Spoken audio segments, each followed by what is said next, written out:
story. Charles. I want to follow up on that and say that we will unravel all the threads of this in time. We're just in the first few hours.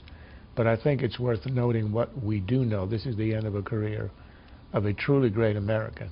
He did something that hadn't been done by a general since the Incheon landing in the Korean War, where MacArthur, by a maneuver, managed to save a war that was being lost and save South Korea.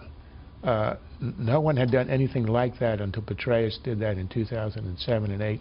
In Iraq, that was a lost war. It was headed for chaos, civil war, bloodshed, and unending trouble for us. And he pulled off a surge that rescued the war. What happened after in Iraq and what happened after in the Korea are other stories. But that's undeniable and is one of the great achievements, and he pulled it off. He distinguished himself in Afghanistan, and whatever happens or whatever we learn, this is a real tragedy. The other thing I would add is what Bolton said. I think he's absolutely right.